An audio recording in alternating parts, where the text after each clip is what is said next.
శ్రీ గణనాయక విఘ్న వినాయక సిద్ధి వినాయక బుద్ధి వినాయక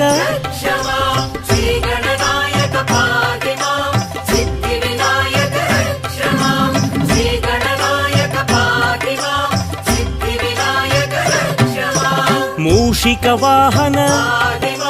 మోదక హస్త పార్వతి తనయ పాప విమోచన